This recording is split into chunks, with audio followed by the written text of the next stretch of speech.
Terima kasih sudah ada di GWG. Kita percaya ya, masih semangat nggak nih doa pagi GWG? Semangat! Semangat. Semangat.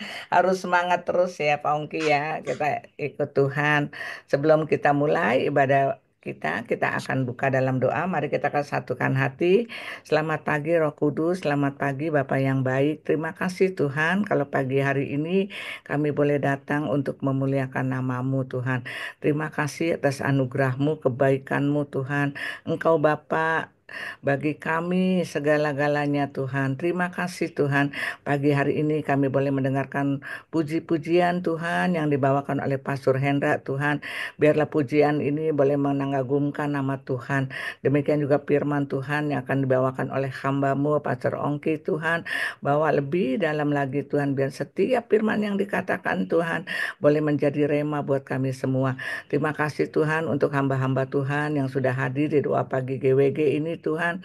Tuhan yang kami rindukan Tuhan, Engkau selalu ada bersama kami. Kau berkata dalam firman-Mu, satu dua orang berkumpul, Engkau hadir di tengah-tengah kami. Kami percaya Tuhan, pagi hari ini Engkau ada bersama kami, mengurapi kami Tuhan, dimanapun kami berada Tuhan, kami rinduan kami, lawatan-Mu Tuhan. Terima kasih Tuhan, kami percaya alat-alat yang kami pakai pagi hari ini semua boleh berjalan dengan baik. Terima kasih Roh Kudus, terpujilah namamu selama-lamanya. Haleluya, amin.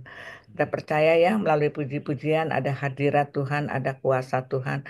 Mari kita nikmati puji-pujian yang akan dibawakan Pastor Hendra. Silakan Pastor Hendra. Yuk, terima kasih boleh.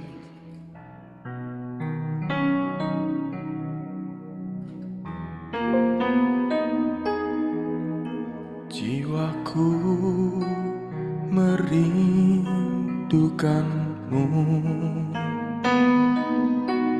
ya Allah yang hidup. Jiwaku haus kepadamu, ya Allah yang hidup. Ku bersyukur kepadamu, sumber pengharapanmu, penolongku, ya Allahku, tiada yang sepertimu.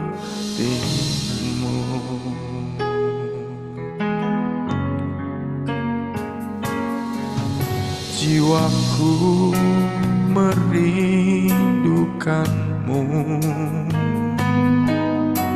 ya Allah yang hidup.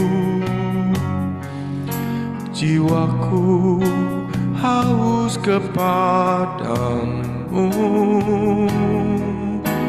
Kau Allah yang hidup. Ku bersyukur kepadamu, sumber pengharapanku,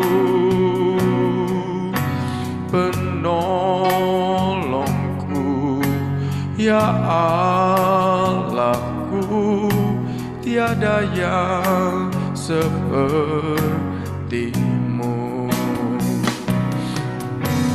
Ku bersyukur kepadamu, sumber pengharapanku, penolongku, ya Allahku, tiada yang sepertimu.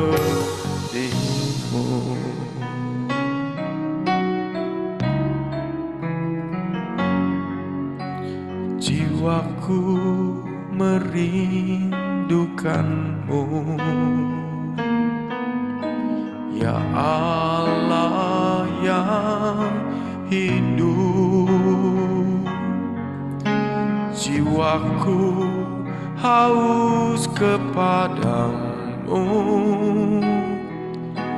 ya Allah yang hidup. Ku bersyukur kepadamu, sumber pengharapanku, penolongku dan Allahku, tiada yang sepertimu. Ku bersyukur kepadamu, sumber pengharapanku, penolongku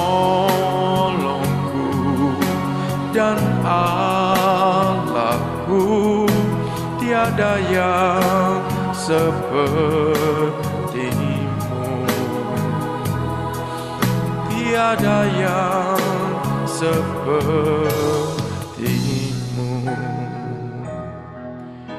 tiada yang sepertimu.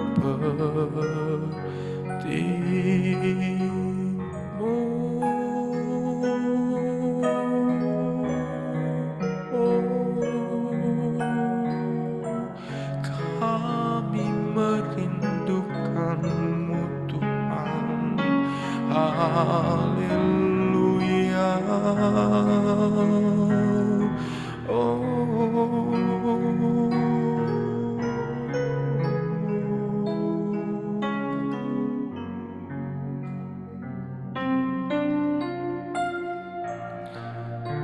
Tuhan Yesus, hari ini kami datang dengan hati yang penuh syukur, masuk ke pelataran-Mu dengan puji-pujian. Kami sujud menyembah di hadapan, berhiaskan kekudusan, sebab hanya Engkau yang layak menerima segala hormat dan kemuliaan. Di hadirat-Mu ada sukacita melimpah, ada kedamaian yang sejati, dan ada keagungan yang tiada taranya. Inilah kerinduan kami, Tuhan, hanya untuk menyembah-Mu.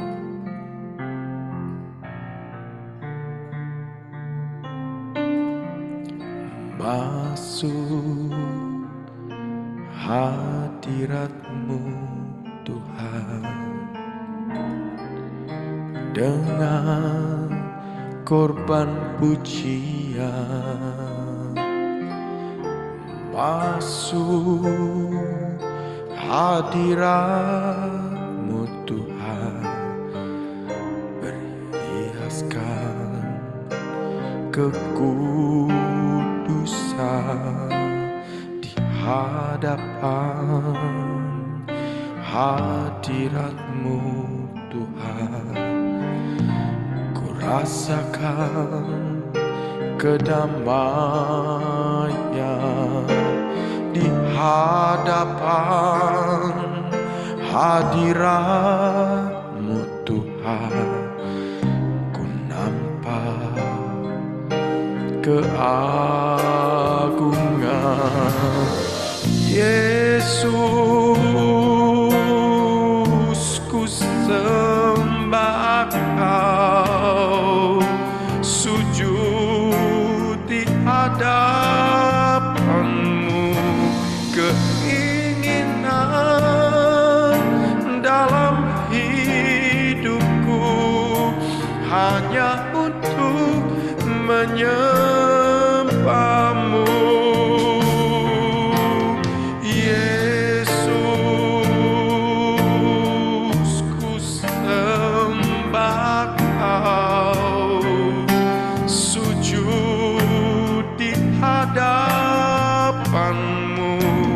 Keinginan dalam hidupku hanya untuk menyembah-Mu.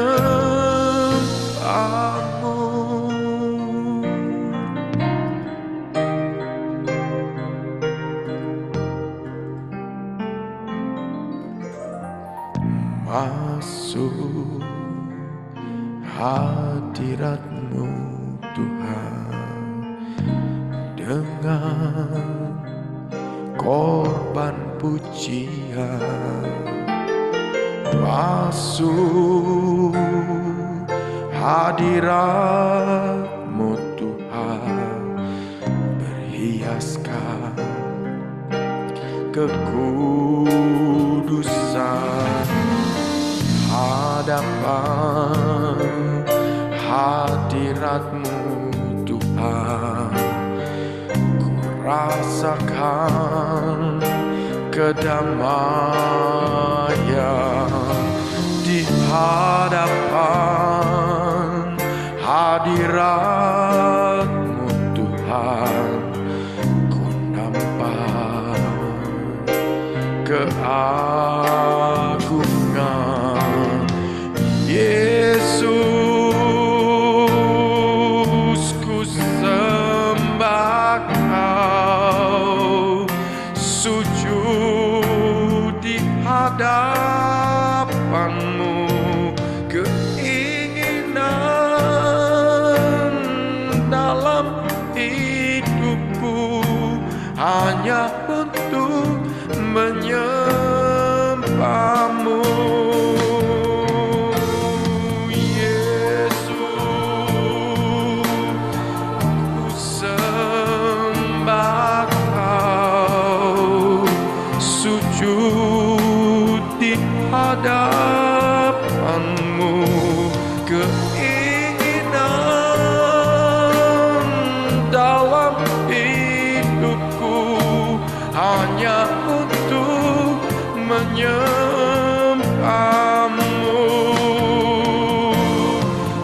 Yesus, ku sembah Kau, sujud di hadapan-Mu, keinginan dalam hidupku hanya untuk menyembah-Mu.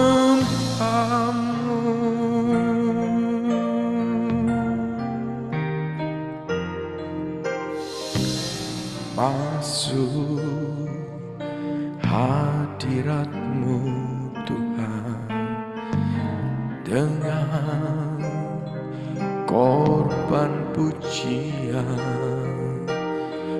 masuk hadirat-Mu Tuhan, berhiaskan kekudusan di hadapan hadirat-Mu Tuhan, ku rasakan kedamaian, hadapan hadirat-Mu Tuhan, ku nampak keagungan Yesus, ku sembah Kau, sujud di hadapan-Mu, keinginan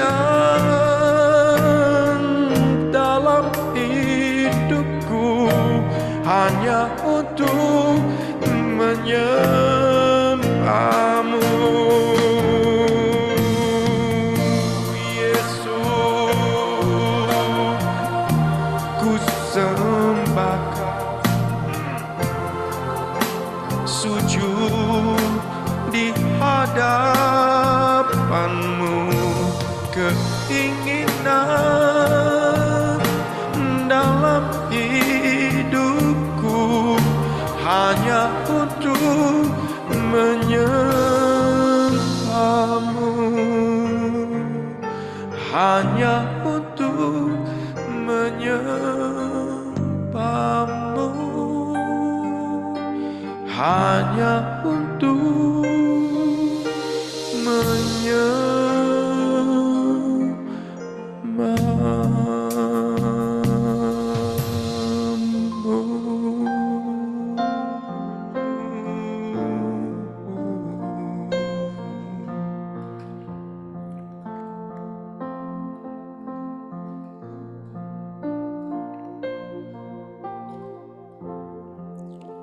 Yesus terlebih besar. Yesus terlebih besar di dalamku,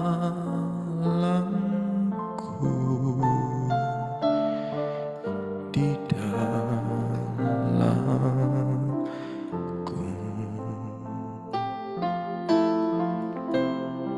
Yesus terlebih besar. Yesus terlebih besar di dalamku selama-lamanya. Oh, Yesus terlebih besar. Yesus terlebih besar di dalamku, di dalamku.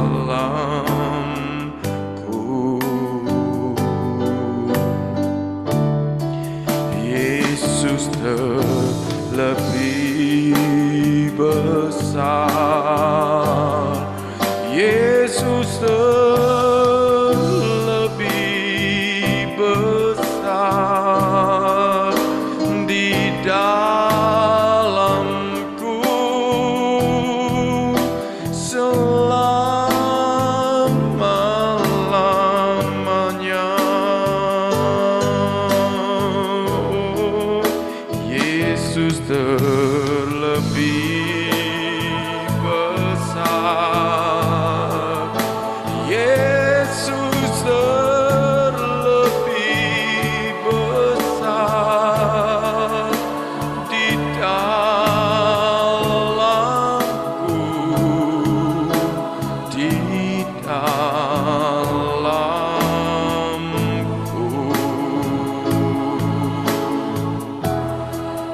Yesus terlebih besar. Yesus terlebih besar di dalamku selama-lamanya. Yesus terlebih besar. Yesus terlebih besar di dalamku, di dalamku.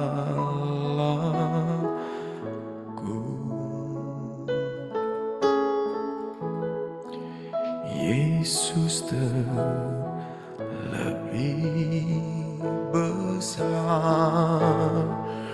Yesus terlebih besar di dalamku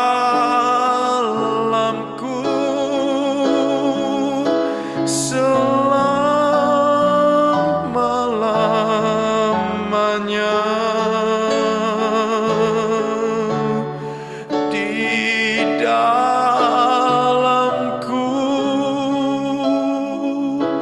Selama-lamanya di dalamku selama-lamanya.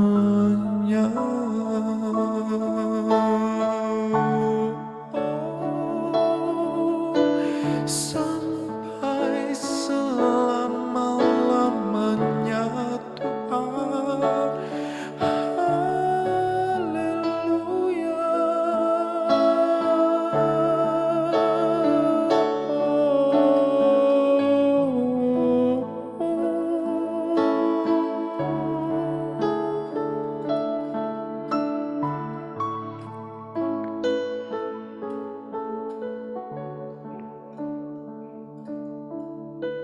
Bapa di dalam surga, terima kasih Tuhan.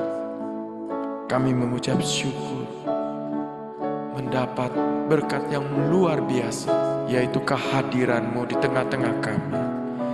Engkau bertahta di atas puji-pujian kami pagi hari ini.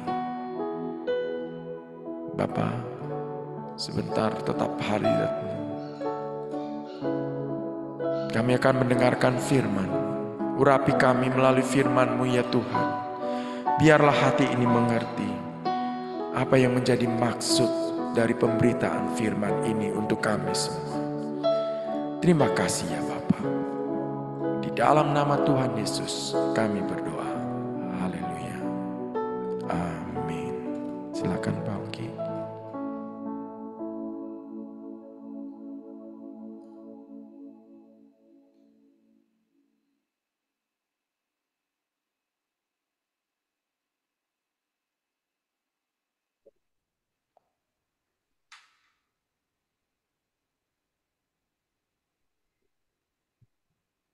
Selamat pagi Bapak Ibu Saudara sekalian. Selamat pagi. Pak Hendra, saya punya itu udah kelihatan belum? Belum. PowerPoint. Belum. PowerPoint belum kelihatan. Oke.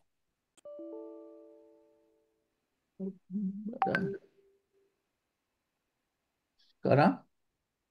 Belum. Belum? Oke. Mungkin aku udah. Ya, saya kenapa bodoh banget ini ya.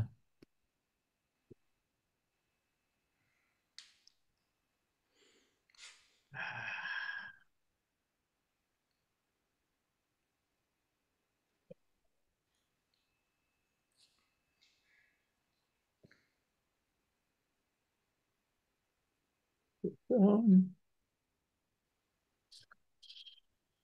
Di share. Di oh ya, share.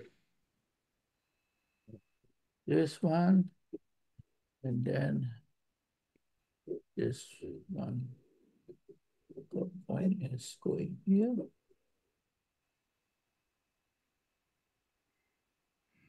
And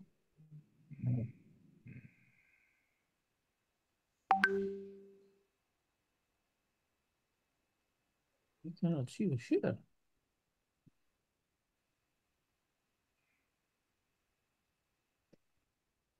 Share-nya di mana ya? Diklik share. Hmm. Terus pilih yang screen. Habis itu lihat Ini ada di sekarang Bapak punya ininya nggak masuk. apanya? Kodenya nggak masuk.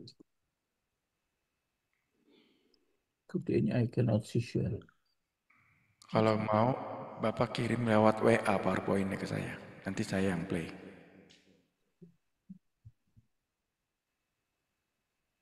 Tadi saya keluar dulu ya Pak. Mm-mm.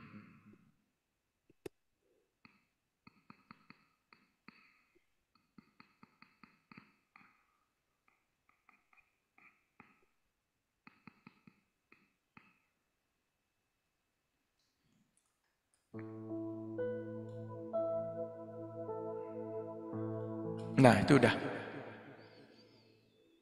Tapi masih hitam. Where are you? Emang Bapaknya hilang. Di next gitu mungkin.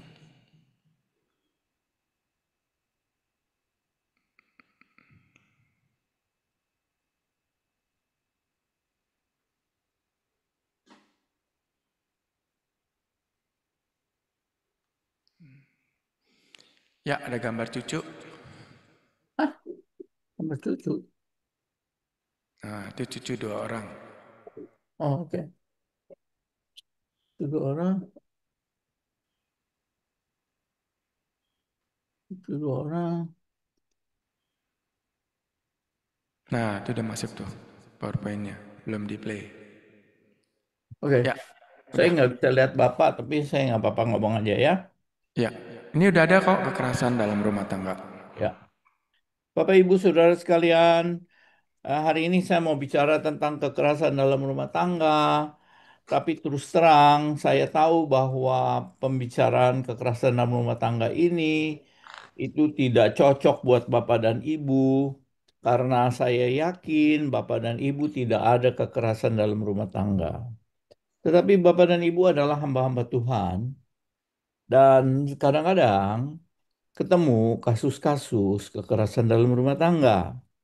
Nah, karena banyak di antara kita adalah orang awam, maka saya menyarankan untuk mendengarkan.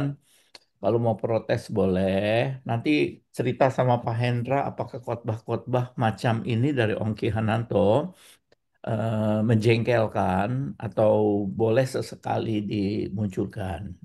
Karena saya percaya, saya sendiri sebagai psikolog sering kali berhubungan dengan orang yang datang minta pertolongan urusan kekerasan. Sebagai hamba Tuhan, sering kali orang datang minta tolong. Kerajaan pasal 6 ayat eh, ke ayat 11. Adapun bumi itu telah rusak di hadapan Allah dan penuh dengan kekerasan. Berfirmanlah Allah kepada Nuh, Aku telah memutuskan untuk mengakhiri hidup segala makhluk, sebab bumi penuh dengan kekerasan oleh mereka, jadi aku akan memusnahkan mereka bersama-sama dengan bumi. Dari sini kita melihat bahwa kekerasan Allah nggak suka. Karena ada kekerasan, Allah ingin memusnahkan mereka. Allah benci kekerasan. Bapak Ibu, kekerasan dalam rumah tangga bukan urusan sederhana.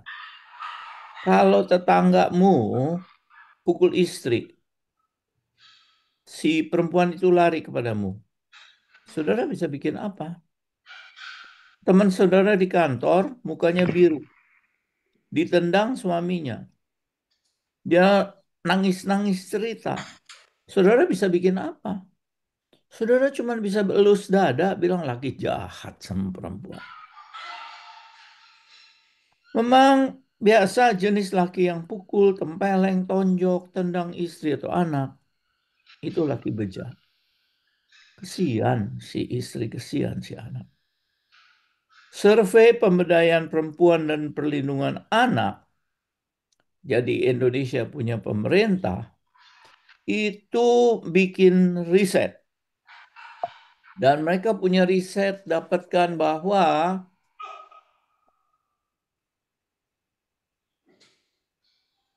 2 dari 5 anak laki, 4 dari 5 anak perempuan di Indonesia terima kekerasan fisik atau emosional. Mungkin nggak ditabok tapi dibilang goblok lu, tolol lu. Ya. 8% dari anak laki Indonesia, 10% dari anak laki Indonesia terima kekerasan seksual. Disodomi sama bapaknya, disodomi sama omnya, dioek-oek sama keluarganya. Tinggi ya, ini angkanya tinggi. Saya baru dapat data khusus yang bikin saya kaget, Bapak dan Ibu. Data khusus ini bilang bahwa Indonesia adalah negara ketiga di dunia yang anak-anaknya dibesarkan tanpa papa. Wah, ini mukul saya betul. Ini hajar saya sekali. Negara di dunia nomor 3 di mana anak-anak dibesarkan tidak punya papa. Saya dari Januari sampai bulan Agustus. Ngomong-ngomong, Bapak dan Ibu bisa lihat saya nggak sih? Bisa, Pak, bisa. Bisa ya? Oke.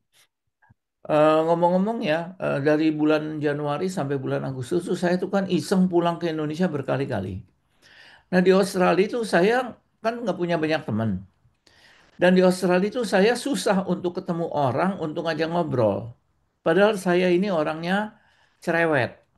Kadang-kadang kalau duduk di park ada encim-encim saya ajak ngobrol, encim-encim jawab biasa.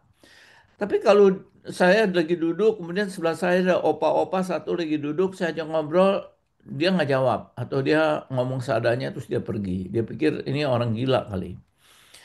Nah, tapi di Indonesia, saya sangat sering ngobrol sama reception di apartemen. Saya ngobrol sama supir ojol. Saya ngobrol sama eh, kalau datang di Glodok tuh kan suka makan gitu ya di food court. Yang layanin tuh ketemu lagi. Karena kadang-kadang saya kasih tip, mereka baik ngobrol. Saya suka tanya macam-macam. Dan saya dapatkan ya, ada 9 perempuan yang saya ajak ngomong, itu 9-9-nya cerai, umur antara 23 sampai umur 30 sampai 41. Mereka cerai rata-rata kawin 2 tahun sampai yang paling tua 11 tahun. Dan mereka cerai semua KDRT. Semua dihajar sama suami. Mereka cerai, punya anak, anak dijaga sama mama, dijaga sama keluarga, suaminya hilang. Dan sekarang mereka kerja di Jakarta, gajinya nggak besar. Ada dua yang posisinya agak tinggi, dia eh, ex pramugari, dan ada satu lagi yang posisinya lulusan Politeknik. Tapi yang lain secara umum mereka gajinya 6, 5, 6 juta lah jadi UMR. Dan mereka menderita sekali. Oke, sekarang model pelaku KDRT. Waktu marah, dia pukul. Kita semua punya emosi dasar. Artinya dari lahir, kalau baby lahir, dia nggak usah belajar untuk marah. Begitu baby lahir, dia nggak dikasih susu, dia marah. Mukanya jahat.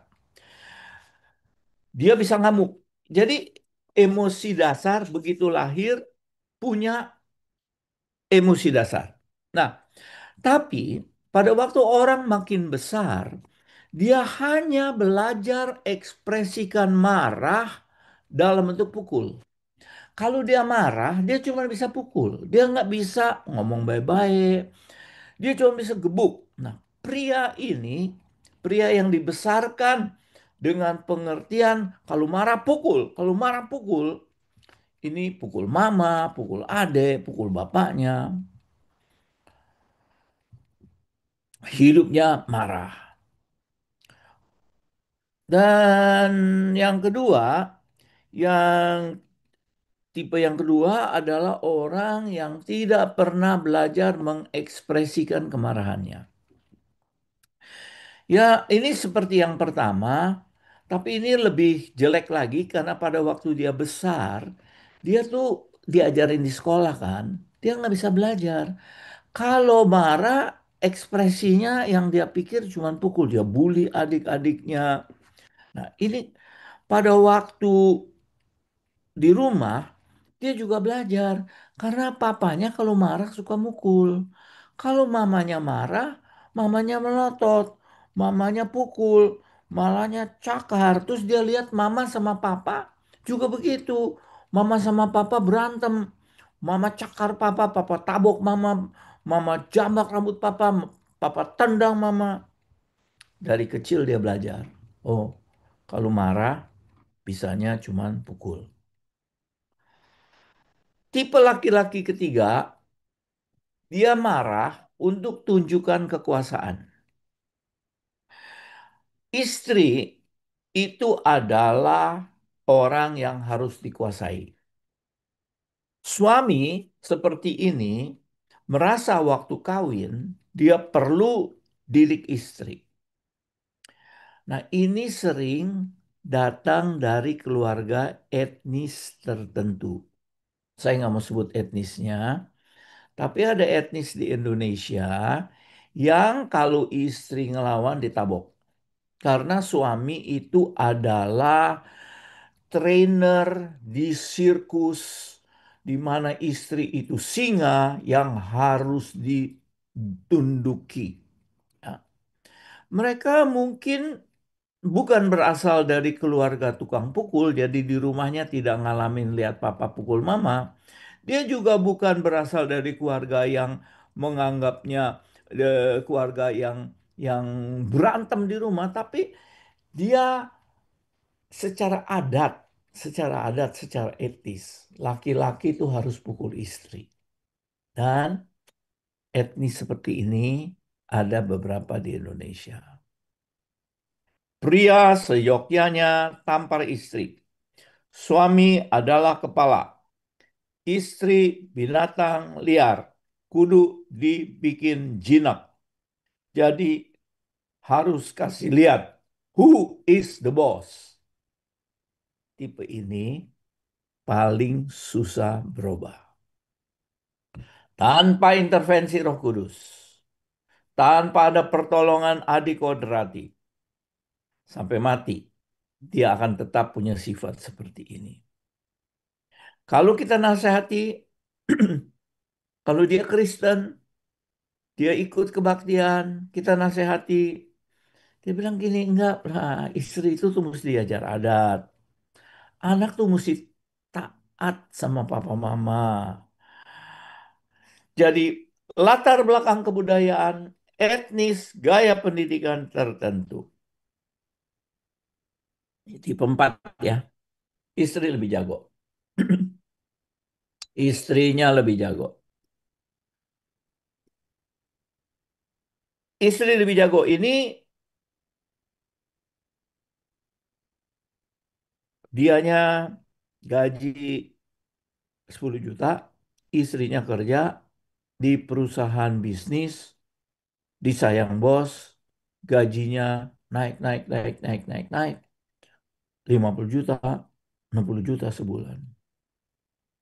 Karir tinggi. Dia kerja kumpul sama sopir, sama mandor, angkat barang. Istri pergaulan luas. Makan fine dining. Dia makan nasi 10.000.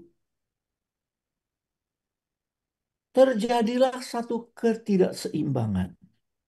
Waktu diskusi, ngobrol, istri menang, suami kalah. Waktu ada masalah di rumah, istri lebih bijak. Anak-anak lebih dengar si mama. Papa ngomong, dicuekin. Suami merasa ketinggalan. Waktu bertengkar, dalam rumah tangga pasti selalu ada bertengkar. Waktu bertengkar, daripada dia kalah lagi, karena dia kalah pinter, kalah pandai, kalah bijak, kalah luas pandang, kalah penghasilan, dia tabok istri. Pertama kali istri ditabok, istri diam. Suami kaget. Tapi kemudian dia pikir, Eureka, saya ketemu satu cara di mana saya bisa mendiamkan istri saya. Satu cara untuk menyeimbangkan posisi. Cara ini efektif, nanti diulang lagi, diulang lagi. Ini udah 4 tipe ya. Sekarang tipe kelima ya. Tipe kelima, saya punya ini mana dia?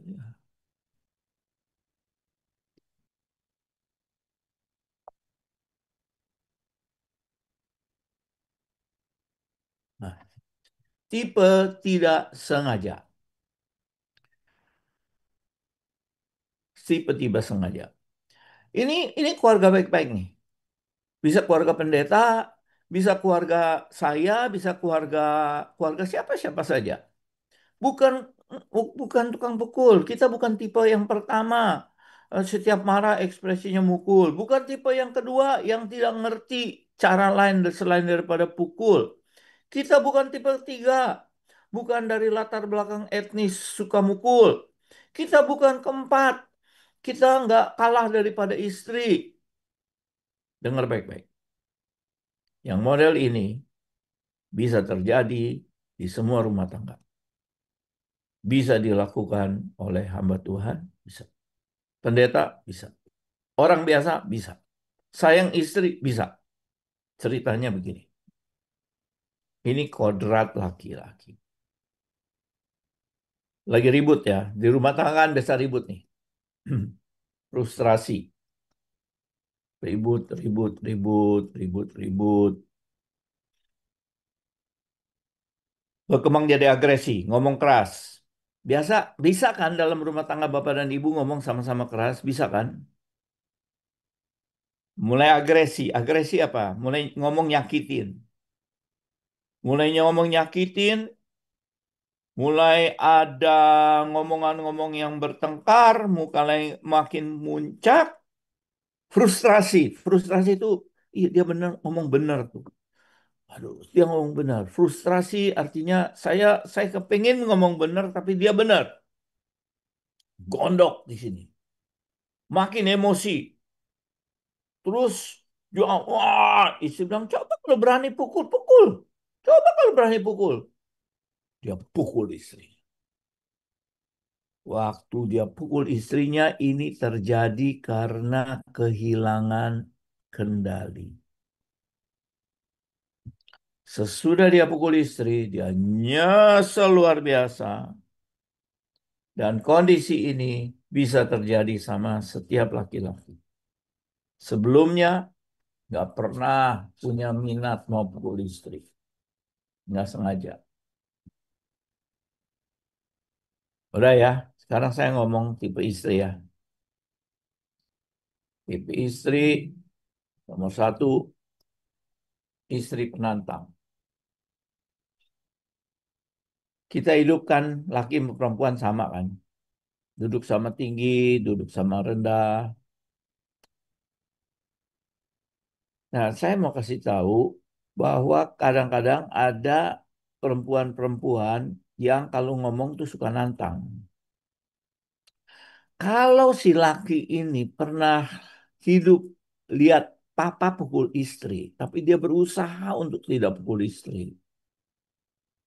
Dia benci papa. Kenapa papa suka pukul istri? Dia tidak suka, dia berdoa, Tuhan, nanti kalau saya besar, saya jangan pukul istri. Saya janji, saya bayar nasar, saya tidak pukul istri. Tapi kalau dia dibesarkan dalam keluarga yang papa pukul istri, saya mau kasih tahu ya, ada sesuatu yang aneh ya. Waktu dia besar, dia pukul istri. Aneh bin ajaib. Saya ngomong sama hamba Tuhan, mereka setuju pakai kata kutuk turunan. Saya nggak berani bilang itu kutuk turunan. Saya cuman bilang ini adalah sesuatu yang saya secara psikologi, secara ilmu pengetahuan tidak bisa jelaskan kenapa orang yang mau lihat bapaknya pukul istri, bapaknya pukul dia, kemudian janji saya nggak mau mukul, kalau saya gede saya mau baik sama istri karena saya kesian sama mama. Satu waktu pada waktu dia kawin, dia jadi tukang pukul istri. Bapak Ibu ingat nggak tuh ada pendeta pukul istrinya bukan main. Coba periksa ya. Itu bapaknya suka mukul nggak? Nah ini laki-laki yang sebetulnya nggak mau pukul istri, ketemu sama istri yang kerjanya nantang. Kalau ngomong sama suaminya, ngomongnya gini, coba kalau berani pukul coba. Pukul, coba pukul kalau berani pukul. Dia tampar istrinya, istrinya tonjok. Dia balas lagi, berantem deh. Suami suka kesian. Tapi ini istri lantang terus. Nomor dua,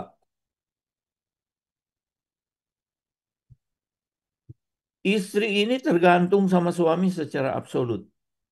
Tergantung, nempel terus. Suami mau kemana dia ikutin. Dia takut suaminya punya istri yang kedua. Dia periksa KTHP-nya. Wanita ini suka nuduh sama suaminya. Kamu tuh punya pacar kali itu, kamu sekretaris kamu tuh cemburu. Lama-lama suaminya nggak tahan, ditabok dia saudara. Dia lari ke tetangga, tapi nggak tobat-tobat. Dia balik lagi, dia tanya-tanya lagi sama suaminya. Dia dia suruh orang ikutin suaminya. Nanti suaminya kerja, dia ngomong sama bos suaminya. Suaminya gregetan, ditabok lagi, saudara. Hubungan suami istri ini nggak bagus. Tapi si istri terima.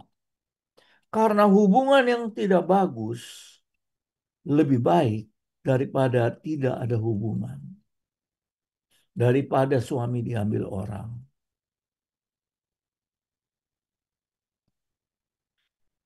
Nomor tiga, istri pelindung suami.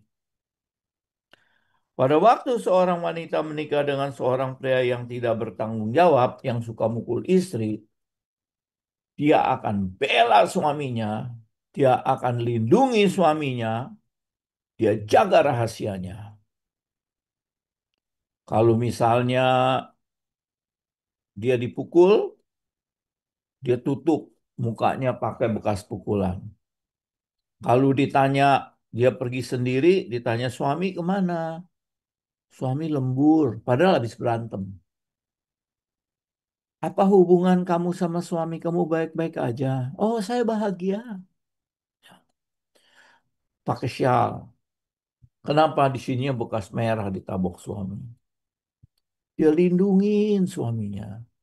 Dia selalu baik sama suami. Tapi suaminya nggak berubah. Pukul-pukul terus. Udah ya, kadang saya pindah akibat terhadap anak. Hidup anak yang di malam, yang dalam rumah ada KDRT itu anak selalu khawatir. Dia udah biasa nih. Jam 7 malam nih papa mama berantem nih. Papa mama pukul mama. Jam 5 dia udah keringetan. Udah bingung. Kalau papa mesti dikirim keluar kota, wah girang bukan main. Papa bisnis trip, tapi kalau papa pulang, anak ini lari masuk kamar. Dia belajar aja dah. Dia tutup kepalanya pakai bantal. Tapi dia nggak bisa bikin apa-apa. Life must go on. Dia harus belajar waktu ulangan. Dia harus tetap sekolah. Tapi ada satu, aduh yang gak enak. Nomor dua, anak akan tutup pintu hatinya. Dia bilang, saya nggak mau. Tapi dia tetap nanti udah gede akan pukul istri. Dan akibat yang lain terhadap anak ini akan jadi pewaris. Papa pemukul, anak juga di sekolah jadi tukang pukul. Waktu dia jadi besar, dia gebuk, bapaknya dia gebuk. Dia gebuk ibunya. Anak ini sudah tumbuh tanpa perasaan. Dia waktu digebukin sama papanya, dia jarang nangis. Dia jadi anak yang tough. Dia jadi anak yang dingin. Jadi akibat lain, anak jadi aneh. Anak ini jadi aneh dah.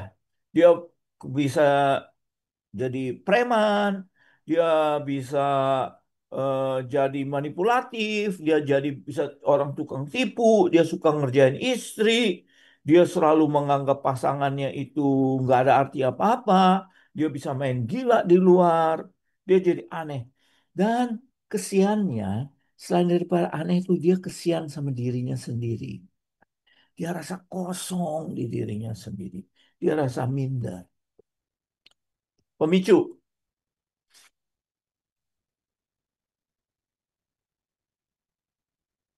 Pada waktu situasi tidak bisa dikuasai oleh si suami, mau nggak mau dia pukul. Situasi dia nggak bisa nggak mesti pukul. Pasangan berantem, istrinya ngamuk, ngamuk, ngamuk, ngamuk, ngamuk ini. Dan untuk bisa mengendalikan situasi, karena istrinya ngamuk, ngamuk, ngamuk, dia nggak bisa pergi. Nih, istri ngamuk lagi, dia pukul aja sama istri. Selesai. Karena situasinya tidak bisa dikuasai. Nomor dua,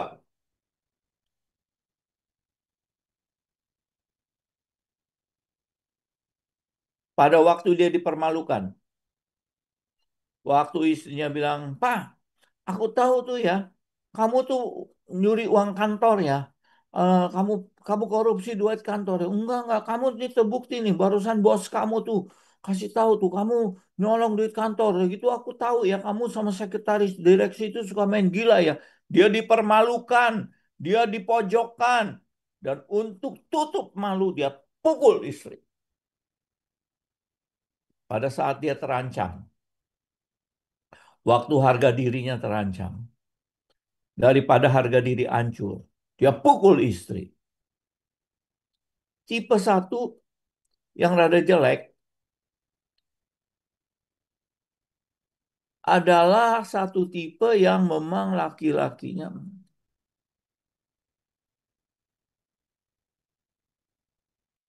Ini tipe yang kayak begini, ini memang bejat. Laki-laki ini yang udah on for better luck kata orang. Brengsek, orang brengsek. Waktu kecil brengsek, waktu dia besar brengsek, kerjaannya suka mukul, kerjaannya preman. Dia punya hobi udah gampang mukul, gampang mukul. Saya punya satu saudara. Saudara saya ini waktu masih kecil, dia nggak disayang bapaknya. Dia nggak disayang ibunya. Semua sayang adik-adiknya. Semua sayang kokonya, cicinya. Dia nggak disayang. Karena dia saudara, ibu saya sama sama ibunya masih ada family. Dia sering main ke rumah saya. Dan kalau dia main ke rumah saya, si ibunya ini suka bawa makanan. Makan sama-sama di rumah. Jadi saya tahu betul. Kalau kita makan di meja makan, ini anak masih kecil, umur kira-kira 7 tahun. Saya sih masih umur 2-3 tahun, tapi saya ingat betul. Kita semua ibu ini paling pintar bikin ayam rica, ya, ayam cabe. Wah, saya suka sebab ayam ricanya nggak pedas. Saya mungkin lebih besar lah. Saya mungkin udah 5 tahun lah. Dia dia 8 tahun lebih tua atau 9 tahun lebih tua. Kami makan di rumah di meja di meja saya dia makannya. Saya selalu dikasih paha sama si tante. Ini tante sayang sama saya. Ini buat si Ongki ya paha. Terus adik saya dikasih ini anaknya dikasih ceker. Ceker ayam ibu tahu ya. Disuruh makan di dapur. Dari kecil ditolak. Dari kecil dibeda-bedain. Ini anak jadi nakal, saudara. Waktu dia sedikit besar, waktu dia ibu saya sayang sama dia. Dia seolah-olah dipiara. Ibunya mati, bapaknya mati, dia nakal. Dia ikut judi. Tapi bukan main judi. Dia jadi, waktu dulu kan nggak ada judi. Jadi ada judi gelap. Dia jadi tukang pukul di tempat judi. Dia punya pistol. Jadi kerjaannya dia duduk di depan rumah warisan ibunya, duduk di depan sama temennya, di dalam lagi main judi. Mereka jadi kalau ada polisi gitu mereka kasih tahu atau ada orang yang masuk mereka kasih tahu. Nah, saya suka duduk sama dia. Kenapa saya suka duduk sama dia? Duitnya banyak, saudara. Kalau duduk sama dia, saya masih kecil, dia udah gede. Ada es dulu, ada es kuda tuh, ting ting ting ting ting lewat. Saya bilang es krim dong, dia beliin saya es krim. Saya sama dia baik. Dia lebih gede. Saya ideolin dia, saudara. Dia angkat besi, badannya gede. Dia punya pistol. Wah, saya kagum. Dia naik Harley Davidson. Saya kagum benar sama dia. Dia ajarin saya naik Harley Davidson. Saudara tahu, saya pinjam Harley Davidson dari rumah saya naik ke gereja naik Harley Davidson. Sampai di halaman gereja, saudara. Namanya masih anak muda, umur 16-17 tahun, nih, saudara. Sombong nih, saya geber Harley Davidson. Bra, bra, bra, bra, bra, bra, bra, bra, bra, bra, bra, sampai pendetanya keluar. Nah, Dia ini suka mukul. Dia kalau beli makanan, tukang makanannya telat kasih, dia tabok tuh tukang makanan. Kami punya satu restoran yang sebelah kantor saya. Sampai sekarang masih ada tuh restoran, restoran Simpati. Yang masak tuh tinggi-tinggi, hidungnya mancung, kita sebut dia Pinocchio. Ini kan dia tinggal di kantor saya nih, jadi dia numpang, ya. Dia sama si Pinocchio baik. Satu waktu dia pesen makanan sama si Pinocchio nggak datang-datang. Dia samperin nih si Pinocchio. Dia bilang makanan gue mana? Ntar dong lu mesti tunggu. Kalau lu nggak mau tunggu nggak usah pesen. Dia marah saudara, dia keluarin pistol, dia tabok si Pinocchio. Saya dari sejak saat itu takut makan sama si Pinocchio, takut diracunin. Nah orang seperti ini memang hobinya suka mukul. Orang ini bejat, kalau dia kawin pasti bininya dipukul-pukul. Puji Tuhan saudara, puji Tuhan. Puji Tuhan, dia bertobat. Dia bertobat, sekarang umurnya udah 80 sekian. Dan dia sangat rohani. Saya bersyukur sama Tuhan melihat perbuatan dari satu orang yang dari lembah paling dalam, lembah paling jelek, paling kacau. Waktu kenal Tuhan Yesus, berubah 100%. Kejahatan-kejahatannya tidak diingat sama Tuhan. Dan dia sekarang jadi, ya seperti tadi saya bilang Ibu Leni, Ibu Hera tuh, dia udah jadi kayak malaikat baik sekarang. Puji Tuhan. Oke, kita lanjutkan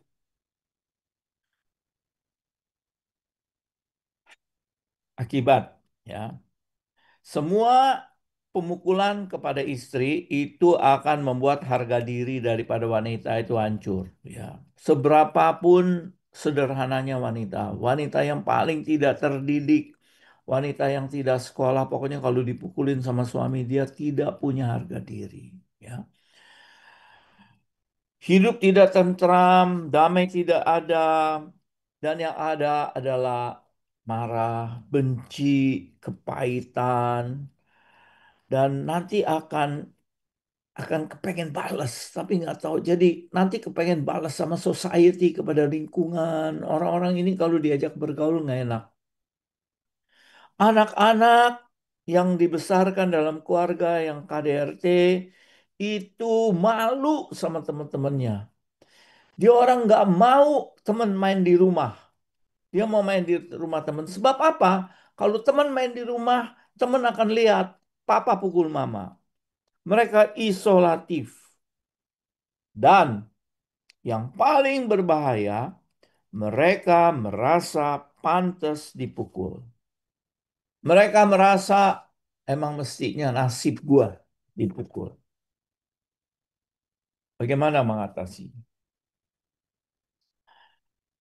Untuk pelaku nih ya, untuk pelaku pelaku kekerasan, kalau dia mulai kenal dengan Tuhan Yesus dan dia merasa bahwa dia nggak bisa hilangin mau mukul-mukul itu, ya, maka nggak terlalu banyak yang bisa dilakukan. Tapi yang paling penting adalah dia harus mengerti bahwa keku kalau orang suka mukul itu seperti suka dibilang kesetanan ya. Saya nggak bilang ada setan di situ, saya nggak bilang ada roh, tapi ada satu dorongan yang susah dia lawan. Jadi mereka harus mengerti ayat ini. Maksudlah hiduplah oleh roh, maka kamu tidak akan nuruti keinginan daging. Sebab keinginan daging berlawanan dengan keinginan roh, dan keinginan roh berlawanan dengan keinginan daging. Karena keduanya bertentangan sehingga kamu tidak melakukan apa yang kamu kehendaki. Dan tapi jikalau kamu memberi dirimu dipimpin oleh roh, maka kamu tidak hidup di bawah hukum Taurat. Saudara, ini berlaku untuk orang-orang yang seperti saudara saya, yang kemudian bertobat daripada kejahatannya, kemudian dia belajar firman, dia punya teman-teman yang menolong, dan dia pakai firman Tuhan ini dalam hidupnya. Ini berlaku hanya apabila dia menerima Tuhan Yesus sebagai juru selamat. Kalau dia tidak menjadikan Tuhan Yesus sebagai juru selamat, ya, sebagai Allah dari hidupnya, sebagai Tuhan yang mengatur hidupnya, akan sulit, akan sulit. Masalah ini sangat kompleks. Bukan masalah yang seperti eh,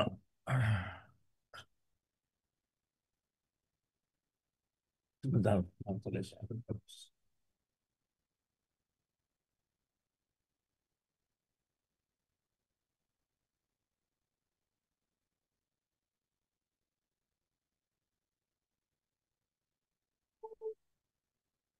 Ini bukan masalah yang sederhana seperti kita sakit flu, minum biogesik, minum Panadol. Urusan kekerasan rumah tangga itu mutlak Tuhan mesti dilibatkan. Kasih karunia Tuhan sangat dibutuhkan.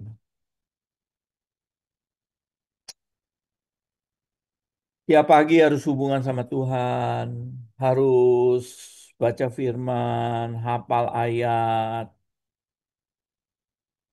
Oh ya, saya punya satu kasus ya. Ini anak nih, tapi bukan KEDRT nih. Ini anak udah di vonis dokter bakal mati karena dia terlibat obat bius sudah parah sekali. Dokter-dokter malah sudah kasih pengumuman dia akan meninggal beberapa bulan kemudian karena dia betul-betul sakau ya, dan dia marah dia. Apa yang dia lakukan karena mama papanya hamba Tuhan? Dia akhirnya ambil satu kesimpulan, dia bilang dia akan mengurung dirinya di kamar. Dia kunci kamar, dia tidak mau ketemu orang, tapi di dalam kamar ada dua radio. Dan dia punya kaset, satu dus satu kaset. Itu kaset isinya sebagian firman Tuhan, sebagian kaset rohani. 24 jam sehari.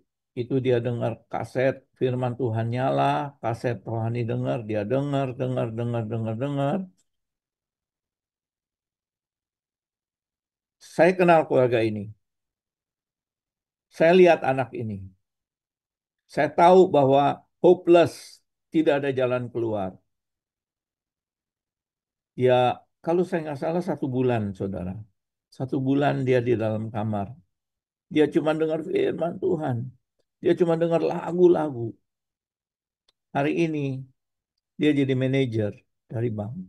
Sehat, dia ke gym tiap hari. Dia lepas daripada semua obat bius. Ini kasih kamu karunia Tuhan. Nah, kalau laki-laki yang ngegebuk-gebukin begitu, yang kelihatannya nggak ada obat, Tuhan itu ajaib. Tuhan itu heran. Dia bisa kerja dengan cara yang kita nggak ngerti. Yang dokter bilang nggak ada obat. Psikolog bilang "Ah, udah matilah nih anak." Tapi Tuhan kita ajaib. Dia bisa lakukan hal-hal yang luar biasa. Orang ini perlu rendahkan diri, belajar, minta, merenungkan kenapa dia marah. Kenapa, apa mungkin dia butuh disayang, dihormatin. Apakah dia pukul istri karena dia takut ditinggal. Renungkan. Nah, yang saya ngomong ini sama laki-laki yang mau bertobat ya saudara. Yang mau bertobat.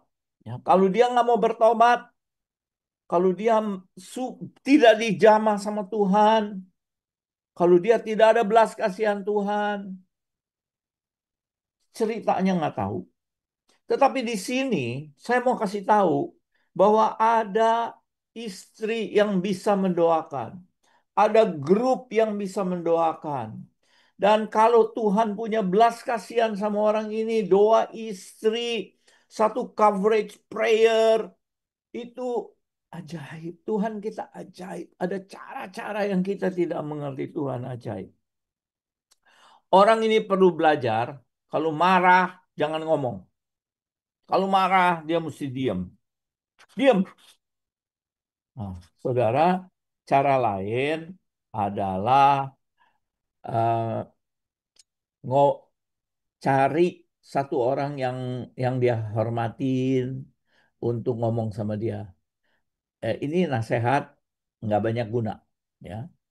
Nasihat nggak banyak guna. Jadi kadang-kadang dia hormat sama om, hormat sama bos gitu ya. Isi ngelapor sama bos, bos datang ngomong sama dia. Ini nggak tolong banyak, tapi bisa menolong. Lapor polisi. Kalau digebukin lapor polisi. Tapi lapor ke polisi di Indonesia sih kadang-kadang nggak ada guna, saudara. Tapi lapor polisi ada baiknya. Suruh dia bikin pernyataan meterai. Kalau dia nabok lagi, ancam, ya, jadi perkara. Nah, sebab kalau lapor polisi, polisi nggak tahu mesti bikin apa.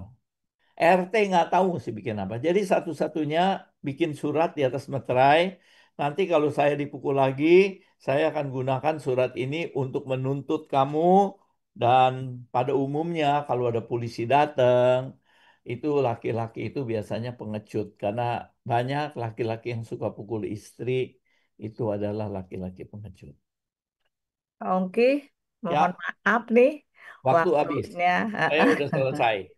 Oh, Saya udah. udah Makasih selesai. Pak Ongki. Maaf ya Pak Ya, Ongki. Nanti enggak, bisa enggak. di Pas itu. selesai. Saya pakai beginian nih. Oh iya, Saya, oke. saya mau hilangin dulu. Saya punya itu. Masih share ya? Masih. Oke. Nah, lanjut. Udah, hilang.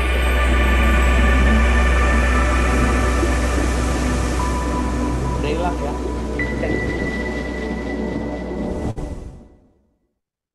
Udah selesai. Masih ada.